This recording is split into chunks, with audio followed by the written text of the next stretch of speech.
कांग्रेस के पास अब बस करो या मरो का विकल्प बचा है। मणिशंकर अय्यर ने एक विवादास्पद बयान दिया। उस बयान से समझो आपकी सियासी बम फोड़ा है उन्होंने। एक और बड़ा झटका लगा है आसाम से। इतना ही नहीं, झारखंड से भी बुरी खबर है कांग्रेस के लिए।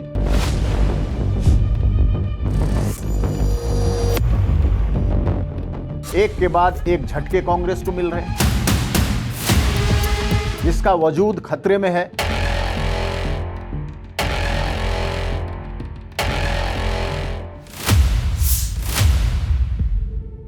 आज बात करते हैं कांग्रेस पार्टी की। वो पार्टी जो गुटबंदी के लिए मशहूर है, जो पार्टी लगातार डूबती जा रही है, जिसका वजूद खतरे में है और जिसके सामने ढेर सारी चुनौतियां हैं। सही मायने में कहें तो कांग्रेस के पास अब बस करो या मरो का विकल्प बचा है। इस साल कई राज्यों में चुनाव होने हैं, जहां कांग्रेस थोड़ी बहुत उम्मीद कर रही थी, खास करके केरल में और भी बाकी राज्यों में। लेकिन कहते हैं ना, अपने ही लोग पार्टी को एक तरह से कहें तो डुबोने में लगे हैं। ताजा मामला है मणिशंकर अय्यर का। मणिशंकर अय्यर ने एक विवादास्पद बयान दिया।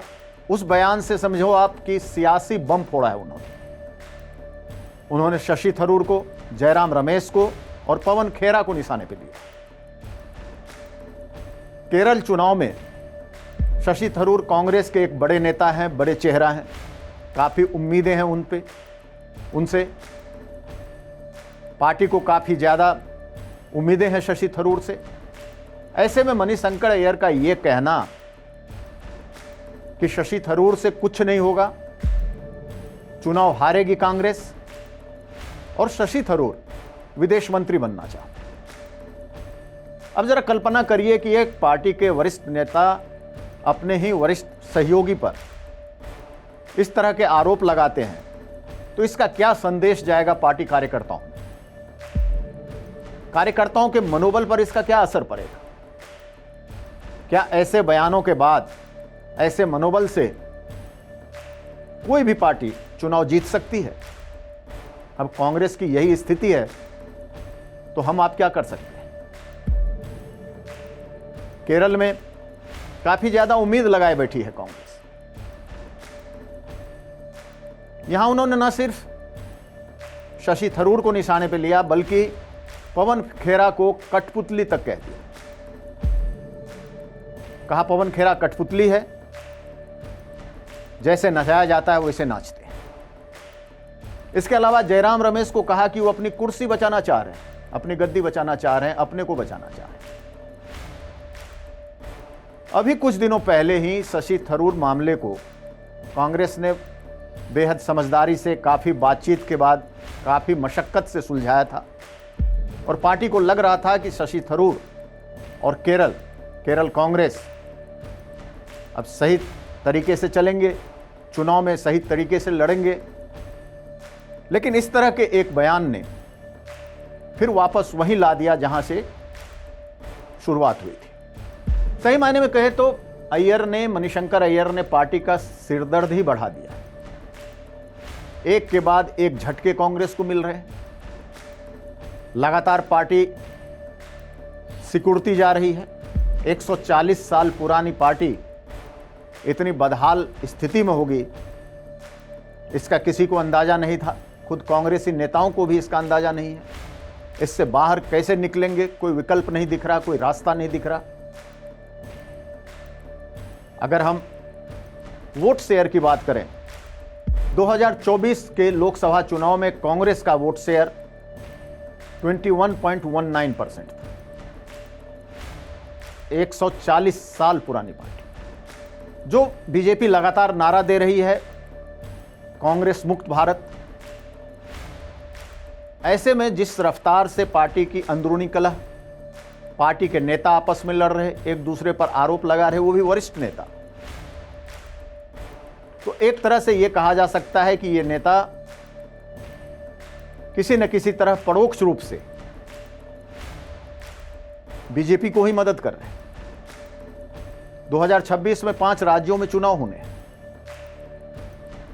एक और बड़ा झटका लगा है आसाम से, जहां पार्टी ये सोच रही थी कि वो अच्छे तरीके से लड़ेगी। कई सालों तक वहां कांग्रेस की सरकार रही, लेकिन चुनाव से कुछ ही महीनों पहले जो अभी खबर आई है आज, कि वहां के जो पार्टी अध्यक्ष रिपुन बोरा थे,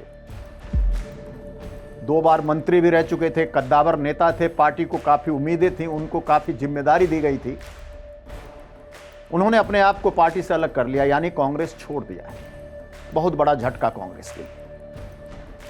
यही हाल यूपी में है। यूपी में भी 2027 में चुनाव होने हैं और पश्चिमी यूपी के कद्दावर नेता नसीम सिद्दीकी हजारों समर्थकों के साथ सपा में शामिल हो गए। इतना ही नहीं, झारखंड से भी बुरी खबर है कांग्रेस के लिए। झारखंड में निकाय चुनाव होने हैं और वहां जो आरजेडी, जेएमएम और कांग्रेस का गठबंधन था वो अलग हो चुका है, टूट चुका है, यानी ये तीनों मिलकर चुनाव नहीं लड़ेंगे, अलग अलग चुनाव लड़ेंगे। तो जहां चुनाव होने हैं, केरल में आपको हमने बता ही दिया, इस साल जो 5 राज्यों में चुनाव होने हैं उनमें केरल भी है, तमिलनाडु है, आसाम है, पुडुचेरी है। तो ऐसे में क्या स्थिति होगी कांग्रेस की इन चुनावों के बाद? 2027 में जो यूपी समेत कई राज्यों में चुनाव होने हैं, वहां अगर आप उत्तर प्रदेश को छोड़ दें, जहां कांग्रेस समाजवादी पार्टी के साथ गठबंधन में लड़ती है, उसके अलावा हर जगह बीजेपी है। किसी भी राज्य में जहां जहां चुनाव होंगे कांग्रेस का कोई सहयोगी नहीं है, कोई गठबंधन भी नहीं है। तो कुल मिलाकर बेहद ही बुरे दौर में गुजर रही है कांग्रेस। वरिष्ठ नेताओं का इस्तीफा, इससे पहले भी लगातार कई वरिष्ठ नेता इस्तीफा देकर बीजेपी में शामिल हो चुके हैं। राहुल गांधी ने पदयात्रा की थी, सैकड़ों किलोमीटर की पदयात्रा की थी, जो वोट में कन्वर्ट नहीं हो पाया। एक उम्मीद प्रियंका गांधी से थोड़ी बहुत है। कार्यकर्ताओं को ऐसा लग रहा है कि अगर प्रियंका गांधी को बड़ी जिम्मेदारी दी जाती है तो शायद कुछ चमत्कार हो जाए। प्रियंका गांधी से काफी उम्मीदें हैं, खासकर यूपी में और भी ज्यादा उम्मीदें हैं। आज की तारीख में देखें तो सिर्फ 3 राज्यों में कांग्रेस की सरकार है, हिमाचल प्रदेश, कर्नाटक और तेलंगाना। हिमाचल में जिस तरह से बीजेपी लगातार अग्रेसिव है और कांग्रेस की जो वहां स्थिति है, आपसी कलह, आपसी फूट, इसके बाद तरह तरह के नेताओं पर आरोप, तो लगता है कि हिमाचल चुनाव भी मुश्किल होगा कांग्रेस के लिए। कर्नाटक, तेलंगाना का भी वही हाल है। तो कुल मिलाकर ये कहें तो कि कांग्रेस का भविष्य फिलहाल जो स्थिति है बेहतर या अच्छा तो नहीं दिख रहा। ऐसे में वरिष्ठ नेताओं के बयानबाजी, वरिष्ठ नेताओं की गुटबंदी, पार्टी की अंतर्कलह, ये सब ऐसी चीजें हैं जो पार्टी के विकास को, पार्टी को आगे बढ़ने से रोकने में मदद ही करेगी, ना कि पार्टी को आगे बढ़ाने। और जाहिर सी बात है, बीजेपी के लिए, बीजेपी चाहती भी यही होगी और बीजेपी के लिए ये फायदे की बात है। तो जरूरत है आज कांग्रेस को तमाम नेताओं को एकजुट करने की, एक पेज पर लाने की, एक साथ जोड़ने की। युवा नेताओं की अगर आप बात करें तो कांग्रेस में युवा नेताओं का अकाल सा है। युवा नेताओं को, युवाओं को और जोड़ने की जरूरत है और एकजुट होकर चुनाव लड़ने की जरूरत है। एक साथ मिलकर एक पेज पर होकर चुनाव लड़ने की जरूरत है, तभी पार्टी सरवाइव कर सकती है। वरना जैसा मैंने कहा कि हो सकता है जो 3 राज्य बचे हैं, जो 21.19% जो वोट परसेंटेज है, हो सकता है ये दोनों भी आपको आश्चर्य ना हो अगर यही हाल रहा तो ये दोनों भी और घट जाएंगे। धन्यवाद।